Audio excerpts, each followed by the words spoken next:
नमस्कार बंधुरा RJ cooking चैनेले आपनादेर सबाइके स्वागत। आजके निये हाजिर हये गेलाम नाममात्र तेल मशलाय एकदम पुरानो दिनेर एकटा रेसिपि निये जेटा हारिये जेते बसेछे। तो चलुन शुरू करा जाक। आमी एखाने लाउ शाकगुलो केटे नियेछि। आमी आजके लाउ शाक रान्ना करब। पातागुलो बेश बड़ बड़ टुकरो करे केटे नियेछि, डाटागुलो केटे नियेछि। आर एखाने नियेछि आलू डाटार मतो लम्बा लम्बा करे केटे नियेछि एकटु मोटा साइज करे। एबार एकटा कड़ाई गरम करे दिये देब 1 चामच तेल। तेलटाके गरम करे एखाने कयेकटा बिउलिर डालेर बड़ी दिए दिलाम। बड़ीगुलोके नाड़ाचाड़ा करे बेश लाल लाल करे बड़ीगुलो भेजे नियेछि। एखन बड़ीगुलो उठिए नेब। बड़ीगुलो उठिए निये एई तेलेर मध्येई आमि एकटा शुकनो लंका फोड़ने दिलाम आर देब 1/2 चामच कालो जिरे। आमार एइटुकु तेलेई रान्नाटा आजके हबे। फोड़नटाके कयेक सेकेंड भेजे निलाम। एबार एखाने दिए देब केटे राखा आलुगुलो। आलुगुलोके दिए भालो करे नाड़ाचाड़ा करे मिशिए देब। भालो करे नाड़ाचाड़ा करे मिशिए दिए आमी ढाका दिए 2 मिनट रान्ना करे नेब। एते आलुगुलो एकटु नरम हये जाबे बा सेদ্ধ हये जाबे। 2 मिनट पर ढाकाटा खुले नेब। आलुटा अनेकटाई भाजा भाजा हये गेछे आर अनेकटाও किन्तु सेদ্ধ हये गेछे। आलुगुलोके एकटु नाड़ाचाड़ा करे दिए एखाने दिए देब केटे राखा लाउ शाकगुलो।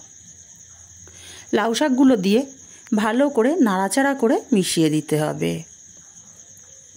बंधुरा रेसिपिटा भालो लागले एकटा लाइक दिते भुलबेन ना। भालो करे नाड़ाचाड़ा करे मिशिए दिए ढाका दिए 2 मिनट रान्ना करे नेब। आमी एखन लवण हलुद व्यवहार करछि ना। लाउ शाकटा रान्ना होते थाक ततक्षणे मशला करे नेब। मिक्सचार जारेर मধ্যে 3 चामच पोस्त दिए दिलाम। मिक्सचार जारटा घुरिए गुঁড়ো करे निয়েছি। सुंदर मतो गुঁড়ো হয়ে গেছে। এখন এখানে দুটো কাঁচা লঙ্কা দিয়ে দিলাম। অল্প পরিমাণে জল দিয়ে মিহি করে পেস্ট रेडी করে নিতে হবে। পেস্টটা আমার রেডি। এবার এদিকে দেখে নেব লাউ শাকগুলো কতটা রান্না হলো। ঢাকা দিয়ে রাখার দরুন লাউ শাক থেকে জল ছাড়তে শুরু করেছে। একটু নাড়াচাড়া করে দেব। দিয়ে এখানে মশলার মধ্যে আমি দেব 1/2 চামচ হলুদ গুঁড়ো আর স্বাদ মতো লবণ। আর কোনো মশলা আমি দেব না। আর ঝালের জন্য 4টে চেরা কাঁচা লঙ্কা। ব্যাস ভালো করে নাড়াচাড়া করে মিশিয়ে দিতে হবে। লবণটা দেওয়ার কারণে দেখুন লাউ শাক থেকে জল ছাড়তে অলরেডি শুরু করে দিয়েছে। খুব ভালো করে নাড়াচাড়া করে মিশিয়ে দিয়ে এখানে দিয়ে দেব পোস্ত আর লঙ্কা বাটাটা। আর মিক্সচার জারটা ধুয়ে খুবই সামান্য একটু জল দিয়ে দিলাম। ভালো করে নাড়াচাড়া করে আবারও মিশিয়ে নেব। একদম পুরনো দিনের রান্না। এইসব রান্না এখন হারিয়ে যেতে বসেছে। আর খেতেও কিন্তু খুবই টেস্টি হয়।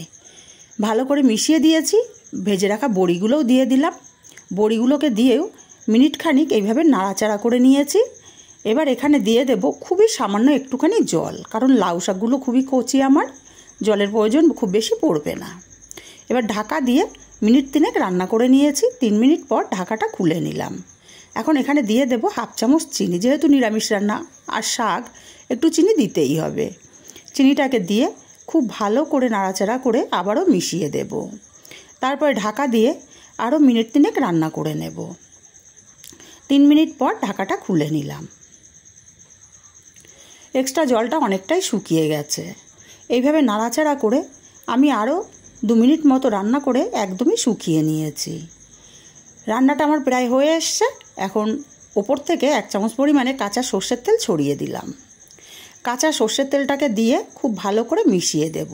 যেহেতু পোস্ত রান্না কাঁচা সর্ষের তেল দিলে দারুণ লাগে খেতে। আমি আলাদা পাত্রে নামিয়ে নিয়েছি। রেসিপিটা কেমন লাগলো কমেন্ট করে জানাতে ভুলবেন না।